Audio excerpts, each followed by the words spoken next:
Early the next morning, Mom rushed to the hospital without even eating breakfast. Dad was worried about her, so he went too. Dad seemed even more eager than Mom to see my body. He actually floored the gas pedal.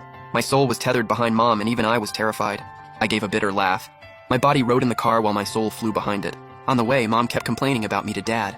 She said I was making them waste another trip. That little brat has never given us a moment's peace.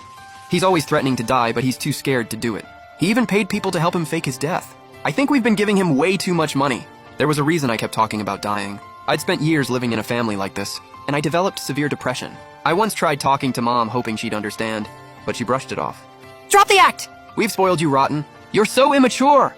I lowered my head in silence. If anyone was spoiled rotten, it was Su Yanqiu. As for me, forget being spoiled. They'd never even shown me love or the warmth of a family. At my lowest point, I even thought about ending my life. I swallowed a whole bottle of sleeping pills, but survived. When I woke up in the ER, I didn't feel relieved. I only felt disappointed and afraid.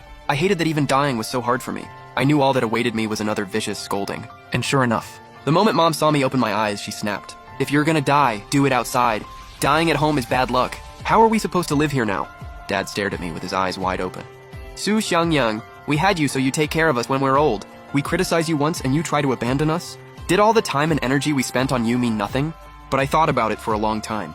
I couldn't think of anything they'd ever done for me. Was it feeding me just enough to keep me from starving? All I got was what Su Yanqiu disliked or left behind. Was it giving me clothes so I wouldn't be naked?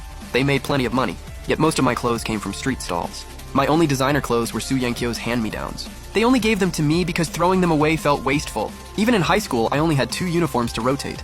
By senior year, they'd been patched beyond recognition. If I hadn't been raised to know better, I'd have said it. I wished they'd never had me. At least then, I wouldn't have suffered like this. Sometimes I felt worth less than the family dog, all because it belonged to Su Yanqiu.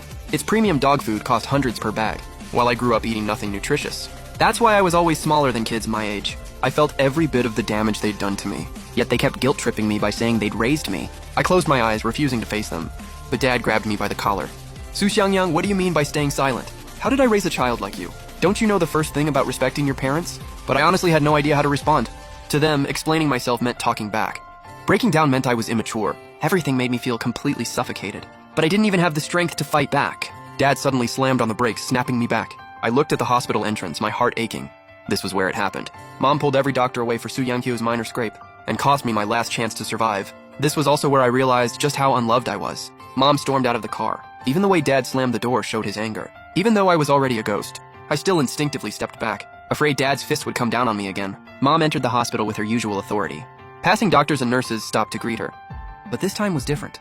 Everyone turned around and whispered behind her back, but Mom was too busy to notice. She hurried over to the information desk. Find out which room Su Xiangyang is in. The nurse immediately looked up when she heard Mom. Yes, Director, I'll check right now. News of my death had already spread throughout the hospital. The nurse knew exactly what had happened, but saying I was dead would definitely make Mom angry. So she pretended not to know anything. She pulled up my medical record on the computer, then turned the screen around for Mom to see. Mom's eyes flashed with surprise when she saw it. It clearly read Su Xiangyang ruptured heart, pronounced dead after failed emergency resuscitation. Below it was a glaring line of red text. Body stored in morgue locker 106. Family has not claimed it. The entire area suddenly fell silent. The nurse clenched her hands, trying to stay calm. Director, I'm so sorry for your loss. Mom glanced at the nurse, then muttered to herself. Su Xiangyang, you sure have a lot of tricks up your sleeve.